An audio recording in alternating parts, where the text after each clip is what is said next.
Hello, all you citizens of the world. I'm Michael James. I'm here in Chicago, up in the very blue 49th Ward, and welcome to another edition of the Live from the Heartland show. We are recording this on the 30th. It's a Tuesday of January, our show for the week of February 3rd. And we have some really good guests today. We're going to have Thorne Dreyer down in Austin, Texas. He's got a new book out, and he's the guy from the Bragg blog and from Bragg Radio. And we're going to have David Boykin, an acclaimed musician here in Chicago, who is also involved in community politics and police community relations. And at the very end, from out there for the Grammys, we have our music producer, Lynn Orman, and she will give us a few minutes of what she's seeing in sunny California. I want to just say a few things at the beginning of the show. If you're worried about Biden's age, know this. Let's just say that he becomes the president, and for some reason, Kamala Harris has to take over and be the president. Either of them would be a whole lot better for more people than the orange head and the orange face guy and whomever he picks for his VP. On a similar note, for those of us who care and are out there trying to move things in a good direction, just because someone that you meet is shackled to their fears and their doubts, maybe a little grumpy about life and money, doesn't mean that they need to vote a guy out and vote in another guy who will enable fascism. So I think that I'd like to believe that there are more good people in this country than there are those lost in the confusion and misinformation. So our job in the next months is to really talk it up and turn out the vote. With that said, let me go to a couple of good things this week. I noticed I get an email called Only in Your State, and I guess it's in every state, but this one is Illinois. And they had a nice little shout out to Heirloom Books, who we had on the show. Eric was on the show in the last year. Heirloom is a 2-story bookstore, and you can find a lot of interesting stuff. It's cozy, it's welcoming, and it's located at 6239 North Clark. So those of you here who don't know about it yet, you may want to go over there. And speaking of books, my book, Rising Up Angry, Our Fight for a Better World, got a really nice review in Counterpunch by Jonah Raskin. If you want to find the article, it is Michael Gaylord James of Rising Up Angry, Still Angry. I also was interviewed for a good amount of time, close to an hour, by Thorne Dreyer out there in Texas, and that was recently on Rag Radio, and you can find that if you go to Rag Radio. Couple more good things. In between watching a lot of football and basketball, I did watch 2 editions of Chicago Stories on WTTW, Chicago's public broadcasting system. And they were The Candy Capital, a film about how candy making came to Chicago, how it expanded and grew, how it disappeared, and how it's coming back with these heirloom small candy confectionery joints. And I also saw another one on reversing the flow of the Chicago River. The visuals in both of these are great. The information is great, and I encourage everybody to check them out. Once again, Candy Capital and Reversing the Chicago River. Another good thing is the mayor, with some pressure from progressives in the city council, has extended the migrant stay here in Chicago. A lot of people were looking forward to being forced out of the shelter they were in. It's been very cold. The money is short. So that's good. We still have a lot of work to do on that front. And on that note, labor unions here in Chicago, including the Chicago Teachers Union, Service Employees International Union, and the United Auto Workers have all called for a ceasefire in Gaza. The ongoing situation in Gaza is terrible. Ukraine is not much better. There's all kind of stuff going on in other places. Stay tuned, do what you can, and let's get on with our guests. Welcome back to Live from the Heartland. I'm Michael James, and I'm going to bring on our first guest now, the one and only David Boykin. And I know David through his involvement in a series of jazz sets that the late William Perry put on at the No Exit Cafe back when the No Exit was part of the Heartland Cafe's little mini empire. And it was a wonderful Sunday afternoon event that had a lot of musicians. And one of them was David Boykin. And I'm just going to tell you a little bit about David. He's a pretty interesting and dynamic artist, a composer, a band leader, He's a multi-reed guy, tenor saxophone, soprano sax, etc. I don't know about Stritch and Manzella. He even does a little drumming, and he is the founder of Sonic Healing Ministries, and he is a pretty interesting guy. And like a lot of other musicians, he has a political side. And we remember here in Chicago, Jerry Butler, who got political and was in the Water Reclamation District. He was elected officer.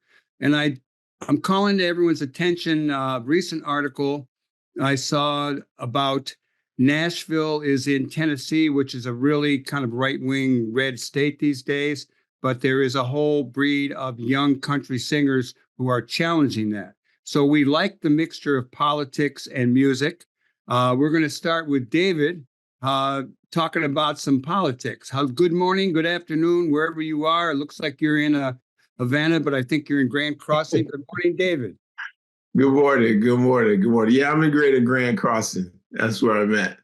And tell people who are watching or listening out of Chicago where that is at. Even Chicago people. Yeah, Greater Grand Crossing on the south side of Chicago. I'm on 75th and near 75th and King Drive, south side.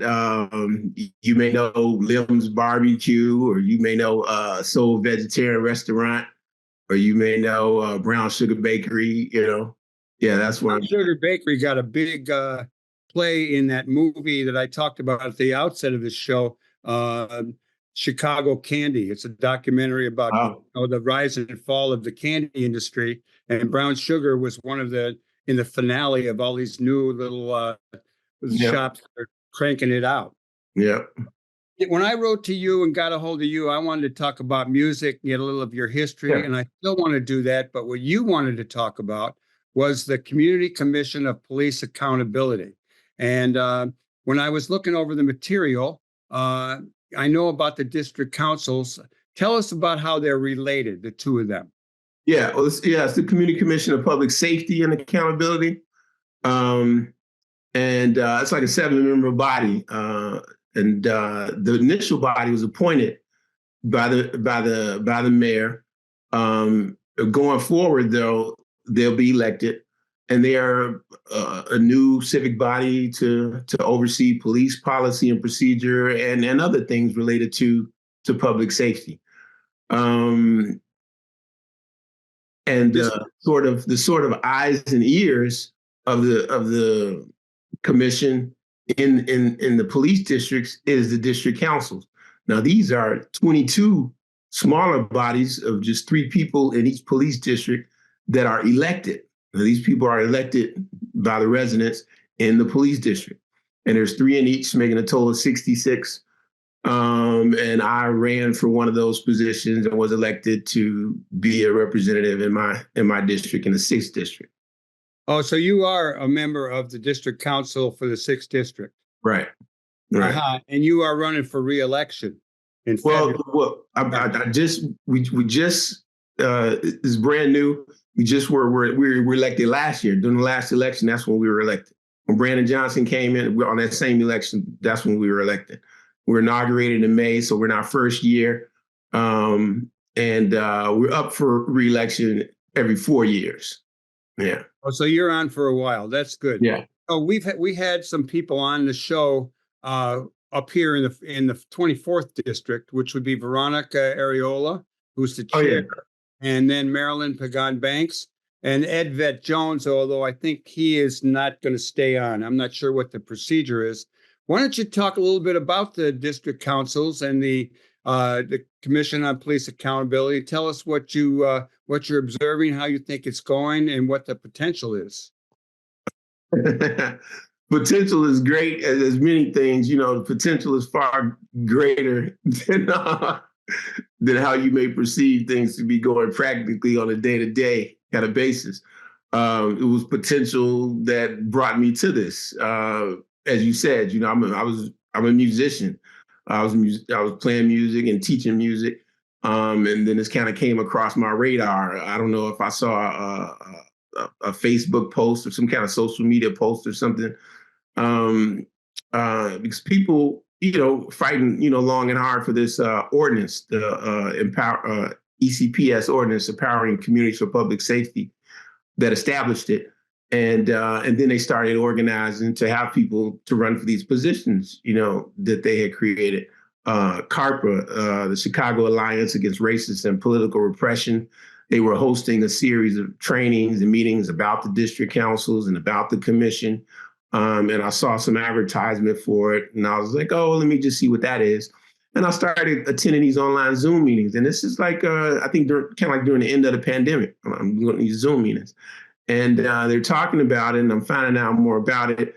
And then they would do like a series of like 12 meetings. And then so towards the end, they started asking people, oh, okay, now who is it that would like to run for this?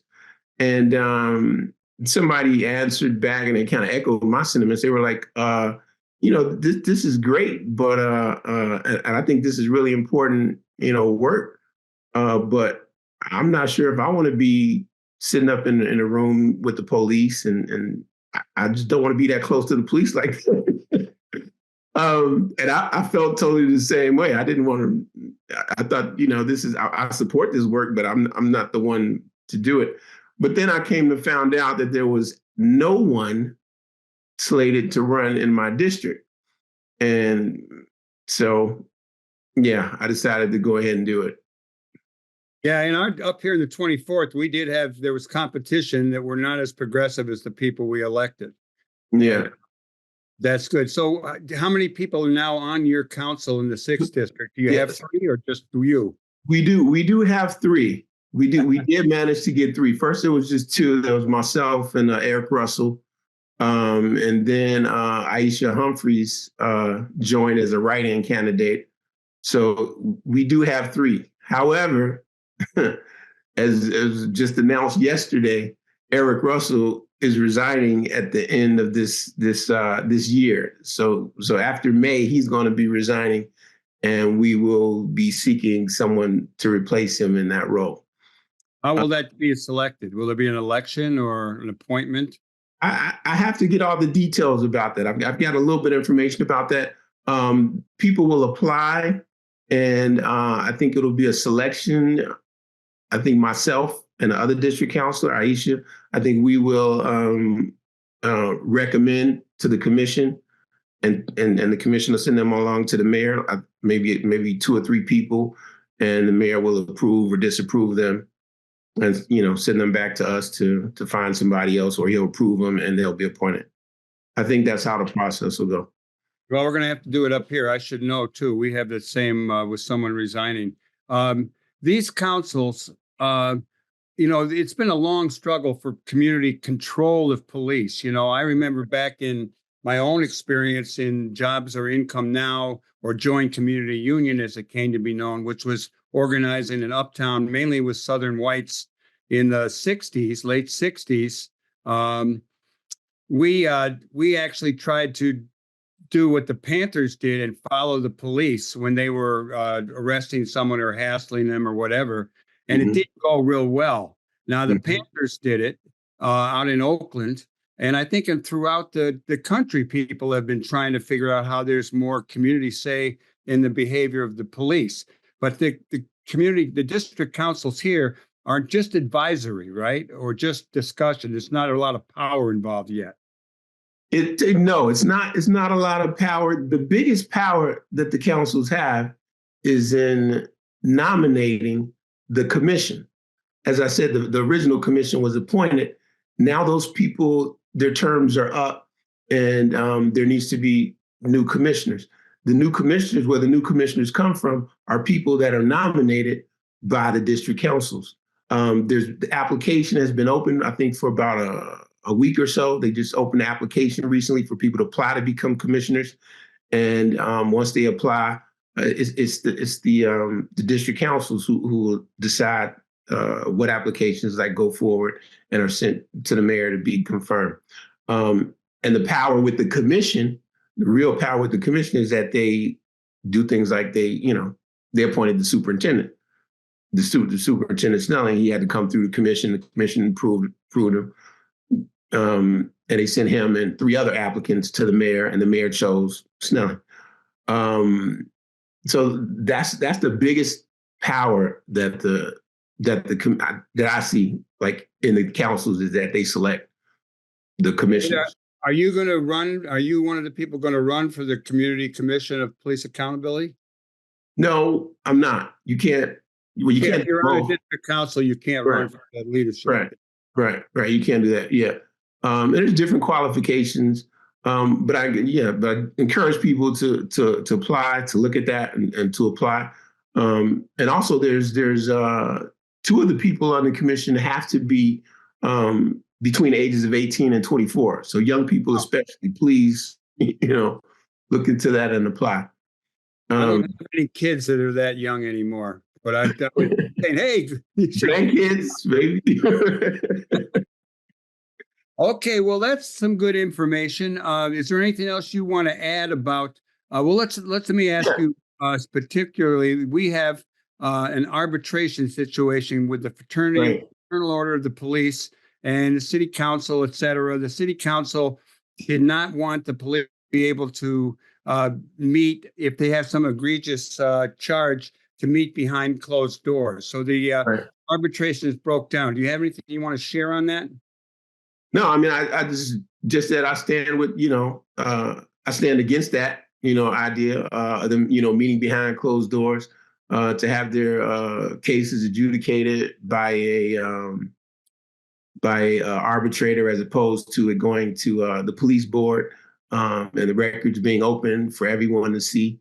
I remember really enjoying you when you came to the No Exit, and we haven't seen each other much we talked a couple times. But how did you get involved playing music? I didn't start playing music till I was like 21 years old, and I was in college studying economics. I was at Florida A&M. I was studying economics, and my roommate came back at the end of after the summer break. We came back, and he had all these jazz records, and he would play them 24 hours a day. Prior to that, we listened to hip hop. We listened to reggae, because we were in Florida. We listened to reggae and hip hop. Those are most things that we listened to. But now he was playing this jazz music like Charlie Parker and Dizzy Gillespie and Gerald and Betty Carter and Sonny Stitt, John Cole. He's playing stuff like this like all the time. And I growing up, that music wasn't played like my family, they didn't listen to jazz music. So I hadn't really, listened to it or heard it that much. But he's playing it all the time, and then it was just a moment. It was one moment. One day I just heard it. I was listening and I heard it, and something in my brain just sort of clicked, and I had a knowing, like a sense, a knowing that I've never known anything. I had never known anything that's certain before, and I had never known. I don't think I've known that certain since. I started trying to acquire an instrument. I started asking around. There was somebody on the campus I had made a deal to buy the saxophone from. But within a month or so, he changed his mind. He sold it to somebody else. They had more money up front or something. He sold it. But then, and so I went home at the end of that semester in the fall, and I didn't return in the spring. I stayed home to work and to make some money. And I was working this job at the Essex Inn. I was working at the Essex Inn. I was doing night auditor work at the Essex Inn. And there was a pool attendant who was a fireman who worked part-time there at the Essex attending. He was a lifeguard at the pool. Tony Williams, I think his name was actually Tony Williams. And we became friends, and I was hanging out. I went to his house. He invited me to his house. I went to his house, and he takes me in the basement, and he has a recording studio in his basement. And I didn't, unbeknownst to me, he's like, oh yeah, I used to want to be a singer. And he had this recording studio with all this equipment and stuff and a booth. And in the booth, there's a piano, and on the piano bench, there's a clarinet. And I told him, that I wanted to play, saxophone. And he gave me the clarinet. And that started it all. Well, what are the different groups you've had, and what do you got going right now? Yeah, I started out with a trio, and then it grew. David Boykin Trio grew to a bigger group, Expanse. And mostly now I operate like Expanse is like a pretty much a quartet. Myself, Jim Baker, who I met at the Velvet Lounge back then, usually plays piano. Alex Wing on bass, and Isaiah Spencer on drums. And we're playing like original compositions. And then other groups I have 10, 12 piece, like 4 singers. And that group came about, I guess, that group came about like around 2015. I had wrote an opera, like a jazz hip hop opera that was like talking about like it was a story of like two activists in the movement, like in a Black Lives Matter type movement. It was dealing with their story. So the music there is kind of like a blend of jazz and like hip hop and soul, R&B. And then a smaller group, a Beku, where I sing a lot and use like samplers and drum machines as opposed to live drummer and keyboards. Those are my main groups, and would expand. Sometimes I rap, and then I have another thing where I just rap and play like samplers, Dark Mary and Dr. Belson. Can you, in a couple of words, tell the people who don't know what your music is, or what kind of music, or how do you describe it? No, I can't. It's different for each group. Like if you said Expanse, you said like, well, what's the David Boykin Expanse? Like I would say that's kind of like like post John Coltrane, kind of like jazz. You know what I mean? It's just jazz music that's kind of like post Coltrane. If you said like what's the Beku like, I would say, oh, that's kind of like, it's kind of like neo soul, but it's kind of like electronic-y. You know what I mean? Well, but when this airs, you will have played at a place called the Whistler on Milwaukee Avenue, and tell us a little bit about that scene. You were there. It'll be the 31st. This show doesn't come on until the weekend. But tell us about the Whistler and the jazz scene in general, real quick. Oh, the Whistler's a great bar that features live music. And it's great that they feature live music every Wednesday. You have the series Relax Attack, and it features like an experiment. Especially they feature experimental sort of like jazz artists who really trying to like push the boundaries and stuff. And I played on it for a number of years with different groups. And I'm coming back this year to play with my group of Beku. Well, I'll be playing soprano saxophone and singing and playing the samplers. And Adam Zanolini, you'll be playing the bass. And Paige Brown will be playing the keyboards. Well, I wish that was after the show airs, but you do have another one coming up. And I believe that's you and Juarez Hawkins, Sunday, February 10th, 7 p.m. at Compound Yellow, which is at 244 Lake Street in Oak Park. Right. Yeah, that show is I'm looking forward to that show a lot. That's an interesting experiment that I'm trying to do. A long time I met Juarez quite some time ago, and I was doing a series of like improvised duets where I would improvise with different artists in different genres. So I was improvising with some painters. I would do a duet with a painter. I would do a duet with writers who would write like on overhead projector, like live, like while I'm playing. Improvise with like dancers, and so I'm revisiting something along that theme, but kind of based on this is quote by Eric Dolphy, where he talks about music and sound, and the ephemeralness of it. How like once you play music, it's in the air and then it's gone. And I thought about that in terms of the duet and a painter, and how when a painter paints or a sculptor sculpts, they leave this like physical like object there.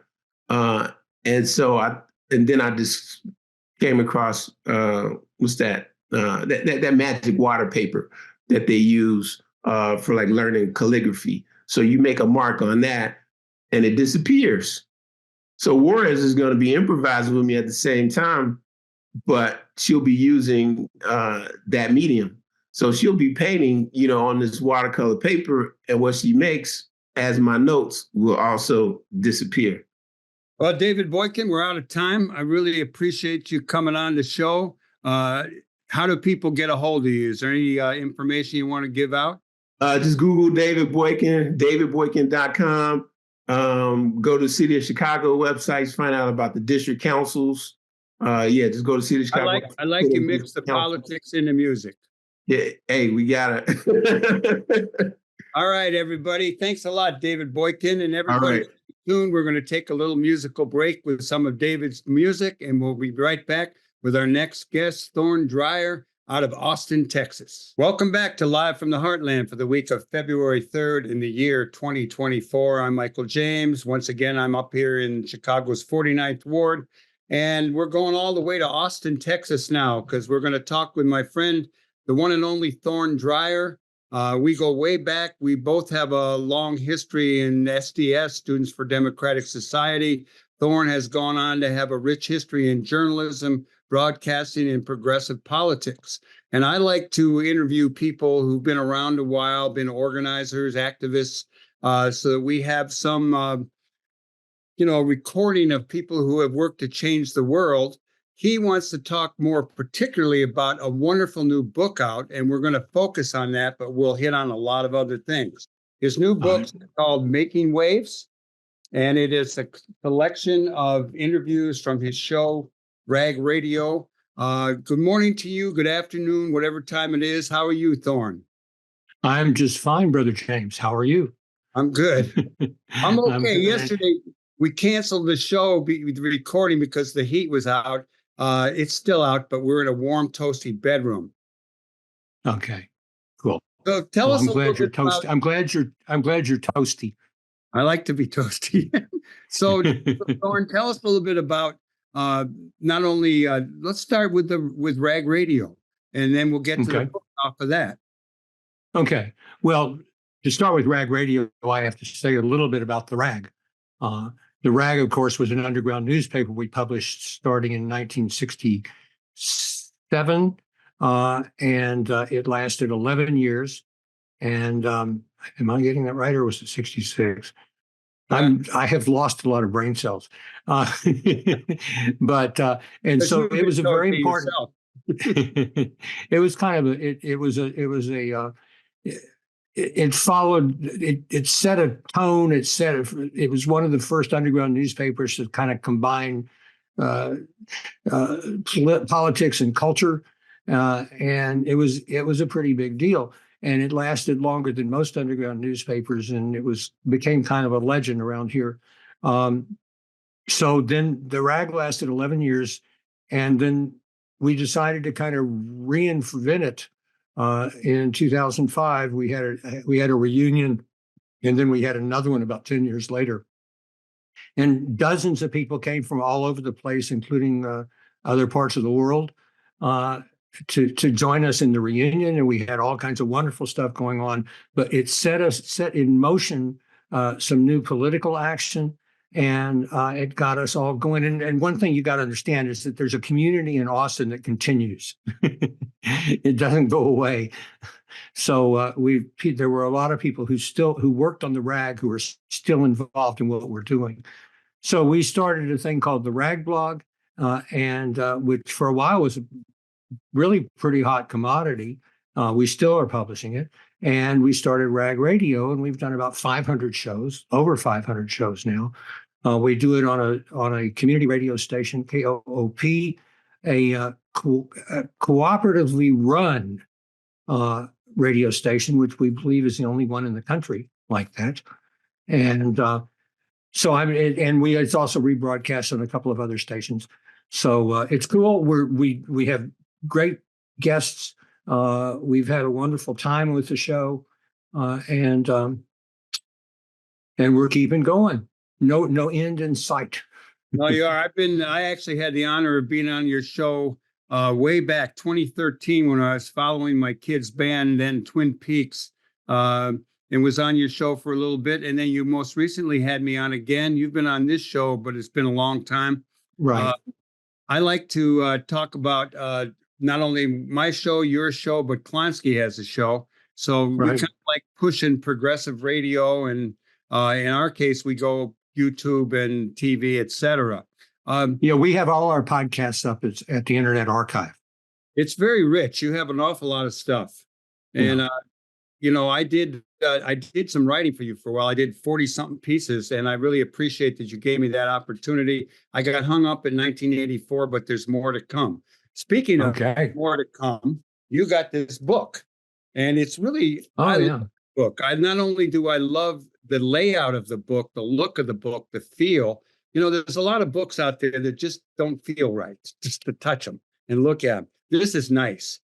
Tell us about this book and how you came to have it published at the Briscoe Center in Texas. Okay, well, of course, I've done all these shows and I had all this material, and I gave the Briscoe Center a lot of the shows, so they've got a lot of them. I've got a collection basically of shows at the Briscoe Center, and I got to talking to Don Carlton, who's the editor, or is the general manager of the director. Thank you. Of the Briscoe Center, which is the Briscoe Center for American History at the University of Texas.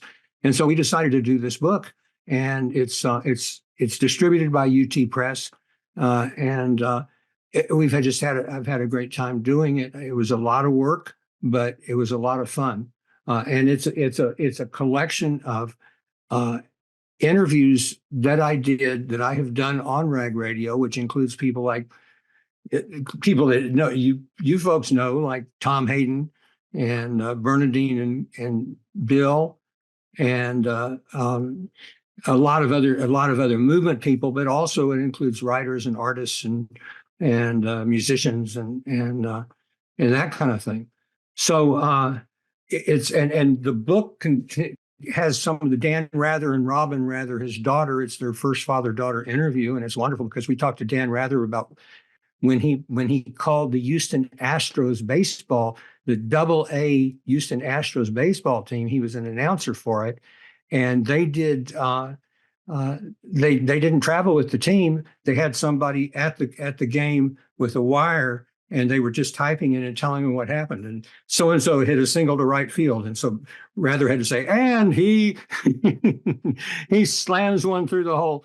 And so it was funny. I asked him if anybody ever messed up or whatever. And he said, well, sometimes one of the guys would be one of the sound effect guys, or the other guy would maybe had had some adult beverages. And so it was, so we talk about a lot of stuff with people that you wouldn't expect to talk about. I talked to Tom Hayden about baseball too, because he had played baseball a lot.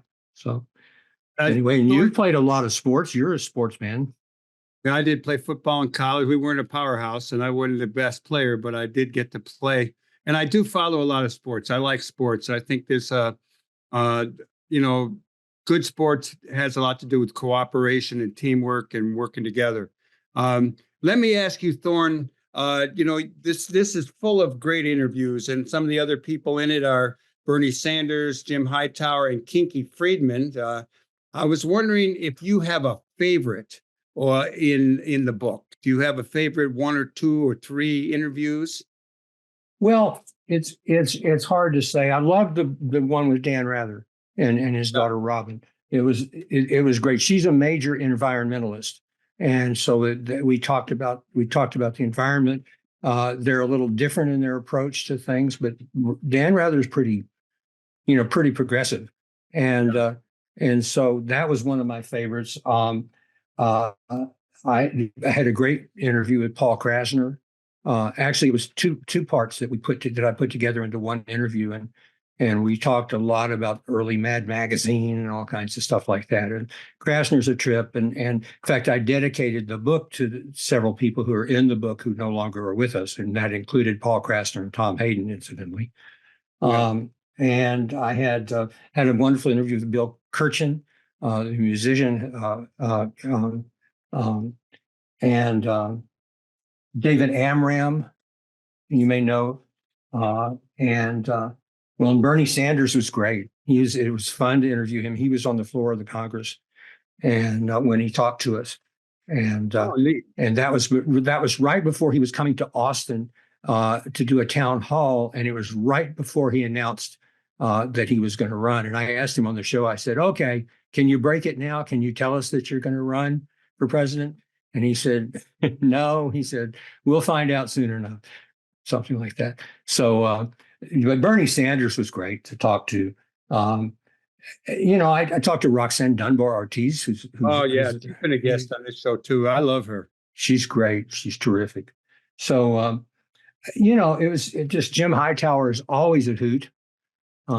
I don't know if people know Jim Hightower, but he was the former agriculture commissioner of Texas, but he's been a major force in a lot of progressive stuff over the years.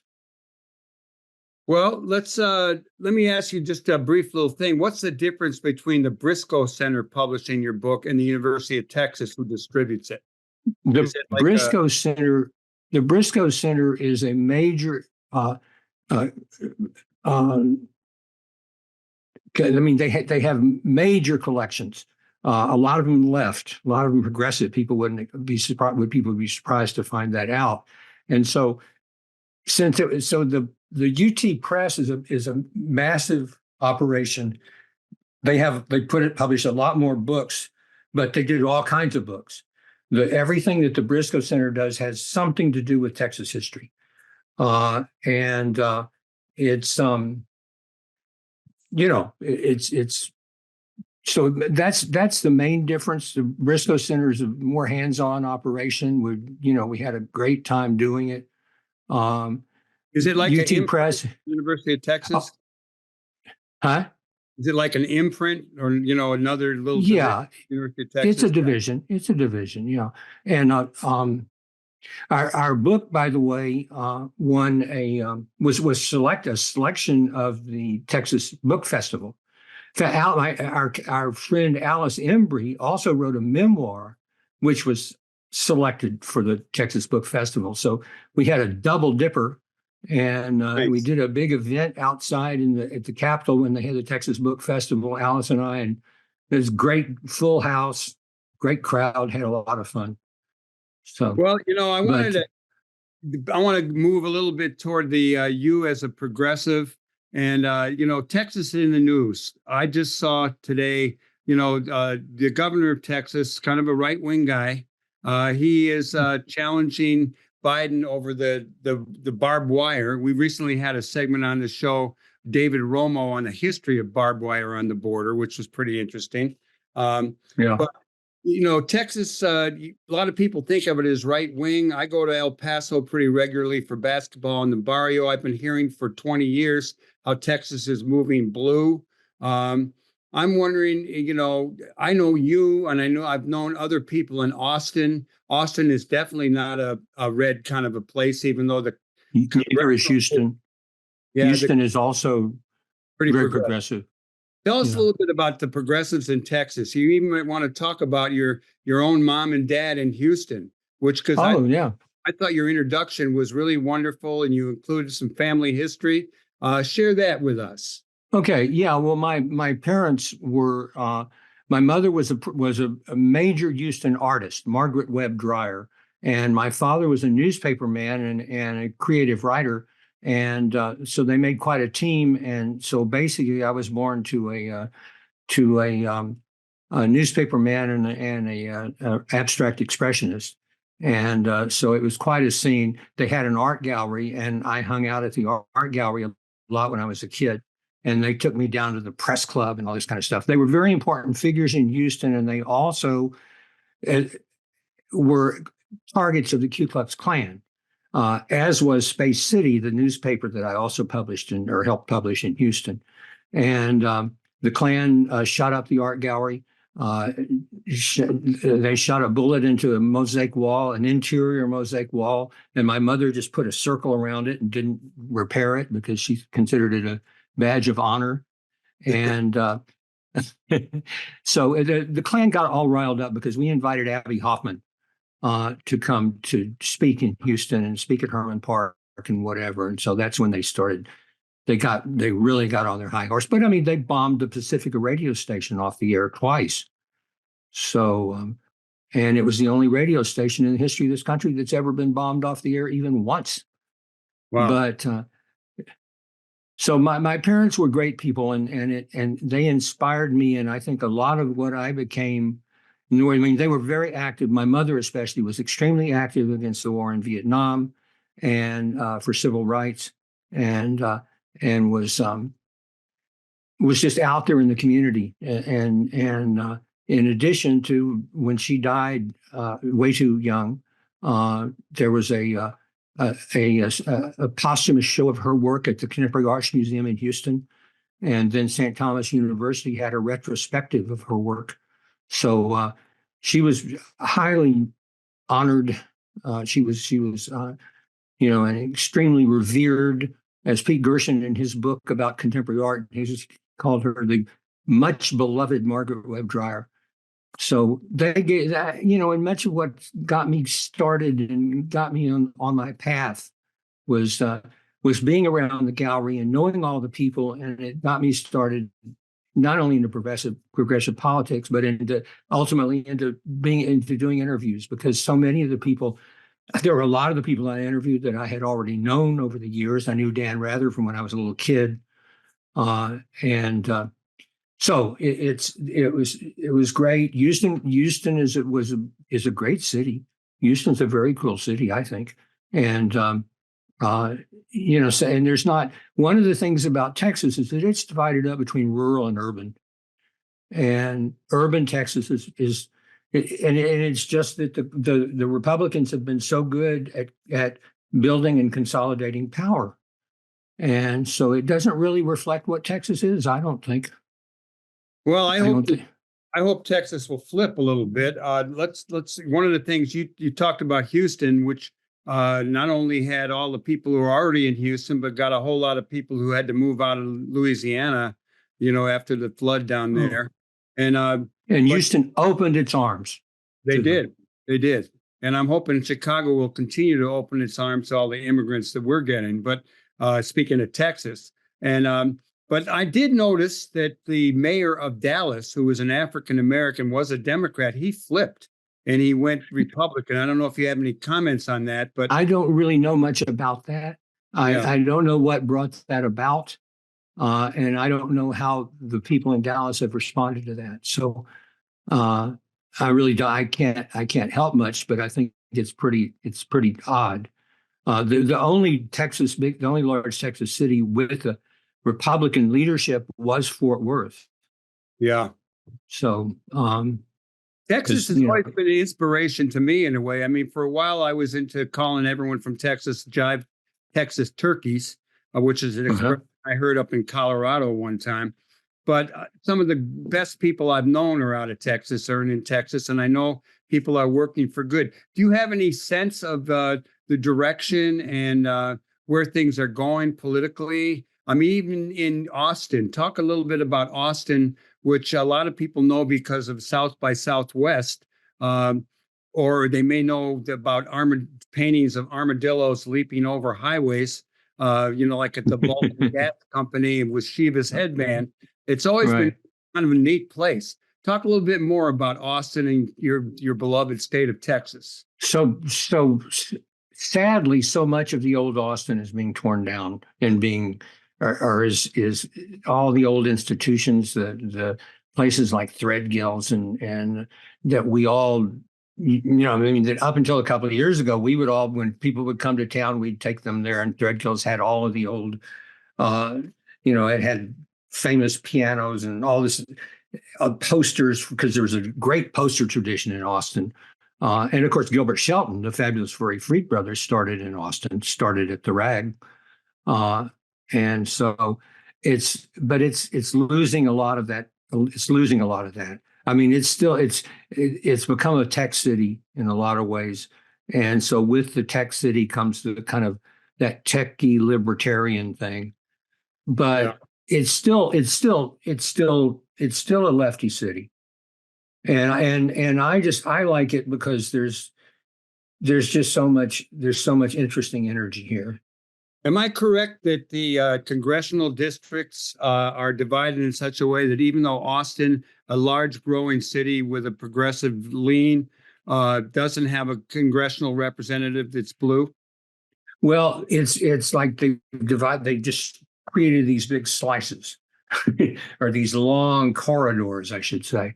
And so, what it is. You should have more representatives than you have, because the Republicans are so good, like I said before, at consolidating power. And so it's sad. And I don't know. I mean, Texas really was moving blue.